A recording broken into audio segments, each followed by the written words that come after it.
এ নিয়ে আরো বিস্তারিত জানাতে কলকাতা থেকে আমাদের সাথে যুক্ত হচ্ছেন সহকর্মী সত্যজিৎ চক্রবর্তী।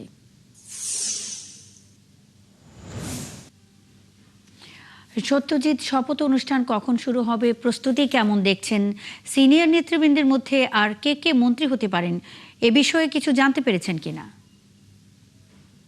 মুন্নি, ভারতীয় সময় সকাল 10টার সময় কিন্তু শপথ গ্রহণ অনুষ্ঠান অনুষ্ঠিত হবে এবং কলকাতা ব্রিগেড প্যারেড গ্রাউন্ডে আমি এই মুহূর্তে আছি রেড রোড। এখান থেকে মোটামুটি প্রায় 1 কিলোমিটার দূরে কিন্তু সেই শপথ গ্রহণ যে মঞ্চ করা হয়েছে সেখানে, এবং ঐতিহাসিক ব্রিগেড প্যারেড গ্রাউন্ডে সেখানে কিন্তু নরেন্দ্র মোদী দেশের প্রধানমন্ত্রী, স্বরাষ্ট্রমন্ত্রী অমিত শাহ ছাড়াও অন্যান্য কেন্দ্রীয় মন্ত্রী, পাশাপাশি থাকছে অসম এবং উত্তরপ্রদেশের মুখ্যমন্ত্রী যোগী আদিত্যনাথ এবং হেমন্ত বিশ্ব শর্মা সহ এক গুচ্ছ রাজ্যের কিন্তু মুখ্যমন্ত্রীরা থাকবেন।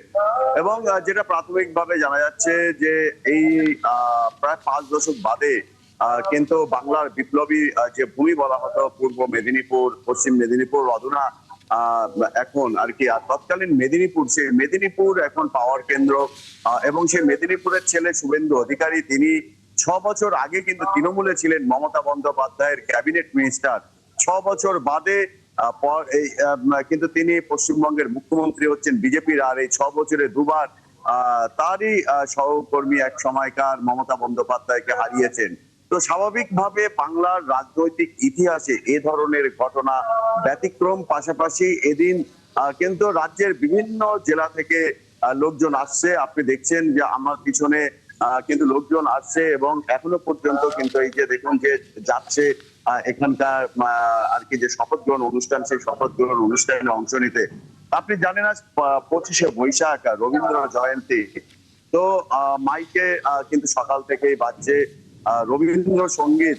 তো একদিকে যেমন 25শে বৈশাখ সকালবেলা ইতিমধ্যে পালিত হয়েছে, তারপর অনুষ্ঠিত হচ্ছে বাংলার বর্তমান যে সরকার চলেছে এবং প্রথমবারের মতো বিজেপি কিন্তু সরকার গঠন করতে চলেছে বাংলায়। সেই সরকারের শপথ গ্রহণ অনুষ্ঠান সব মিলিয়ে 25শে বৈশাখ এটা অত্যন্ত পরিকল্পনা করেই কিন্তু করা হয়েছে জানা যাচ্ছে। এবং যারা সিনিয়র আছেন বিজেপির, যারা জিতেছেন সেই সমস্ত জয়ী বিধায়কদের অনেকেই কিন্তু গাঙ্গুলি আছে, তারা কিন্তু মন্ত্রী পরিষদে জায়গা পেতে চলেছে। মন্ত্রী সত্যজিৎ, অসংখ্য ধন্যবাদ। সঙ্গে থাকবেন, নিশ্চয়ই আরও জানবো পরবর্তী সংবাদ সংযোগে আপনার সঙ্গে আমরা যুক্ত হব। দর্শক, পশ্চিমবঙ্গের নবম মুখ্যমন্ত্রী শুভেন্দু অধিকারীর শপথ গ্রহণ আজ সকাল 10টায় অনুষ্ঠান শুরু হওয়ার কথা রয়েছে। এতে উপস্থিত থাকবেন প্রধানমন্ত্রী নরেন্দ্র মোদী সহ আরও অন্যান্য নেতৃবৃন্দ। এই বিষয়ে সবশেষ খবরাখবর নিয়ে কলকাতা থেকে সত্যজিৎ চক্রবর্তী আমাদের সঙ্গে এতক্ষণ যুক্ত ছিলেন। পশ্চিমবঙ্গের নতুন মুখ্যমন্ত্রী হচ্ছেন শুভেন্দু অধিকারী। আজ বিজেপি নতুন সরকার গঠনের শপথ নেবে ব্রিগেডে। এ নিয়ে বিস্তারিত আলোচনা করতে আমাদের সাথে যুক্ত হচ্ছেন আন্তর্জাতিক সম্পর্ক বিশ্লেষক ও যাদবপুর বিশ্ববিদ্যালয়ের অধ্যাপক কনক সরকার। অধ্যাপক কনক সরকার, আপনাকে স্বাগত জানাচ্ছি একাত্তরের বিশ্বযোগে। জানতে চাই যে পশ্চিমবঙ্গে বিজেপি নতুন সরকার গঠন করতে যাচ্ছে, সেক্ষেত্রে ভারতের অভ্যন্তরীণ রাজনীতিতে এর কি কোনো প্রভাব পড়তে পারে? পড়বে, সেটা পজিটিভ। বিশেষ করে পশ্চিমবঙ্গে দেখা গেছে বিগত বছরগুলিতে কেন্দ্রে যে সরকার থাকে, পশ্চিমবঙ্গের সরকার তার বিরোধী, অর্থাৎ কেন্দ্রে এবং রাজ্যে ভিন্ন দলের সরকার হয়। তাতে কি হয়, সমন্বয়ের অভাব হয়। কেন্দ্র সরকার কোনো পলিসি নিলে রাজ্য সরকার তার বিরোধিতা করে। সেটা মূলত রাজনৈতিক কারণে।